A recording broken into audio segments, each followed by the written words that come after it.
Казакстанда венчурдук инвестициялык экосистеманын өнүгүү темпи жогору. Өткөн жылы өлкө бул багыттагы транзакциялардын көлөмү боюнча Борбор Азия чөлкөмү жана Кавказ мамлекеттеринин арасында алдыңкы орунга чыкты. Муну реалдуу сандар ырастап турат. Маселен, облус боюнча мындай операциялардын жалпы суммасы $110 миллион түзгөн. Анын $80 миллион ашыгы Казакстанда жасалган. Мисалы, Астана Venture Club ишке кирген бир жыл ичинде резиденттер тарабынан ар кандай стартаптарга жумшаган инвестициянын көлөмү $300 миң ашты. 6 долбоор өндүрүштүк жолго коюлду.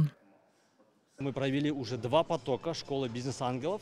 Биз бизнес периштелер мектебинин 2 агымын өткөрдүк. Өткөн жылы бул ишкердик топто 100гө жакын адамды окуттук. Натыйжада бир нече келишимдер түзүлдү. Алардан 40ка жакыны ишенимдүү жана жигердүү резиденттер деп атоого болот. Биз аларга аз акчага кантип өз бизнесин баштоону жана аны кантип ийгиликтүү ишке ашыруу боюнча кеңеш беребиз.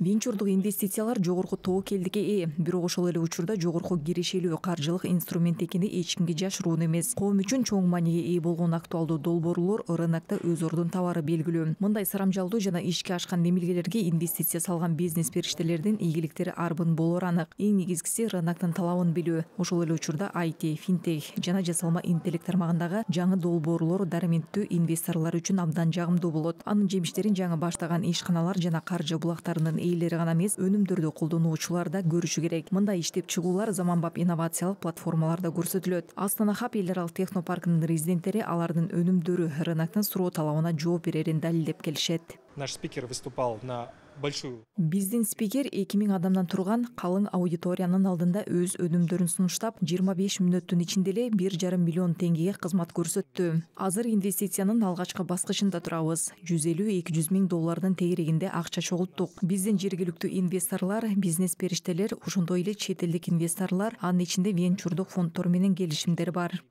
Эске сала кетсек, мамлекет башчысы инновациялардын жана технологиялык тенденциялардын кыймылдаткыч күчү катары венчурдук капитал рыногун өнүктүрүүнүн маанилүүлүгү жөнүндө бир нече жолу айткан. Бул тармакка эл аралык оюнчуларды тартууда маанилүү. Айтистердин айтымында дүйнөлүк рынокто багынтыла турган ата мекендик ийгиликтүү стартаптарга артыкчылык берүү абзел.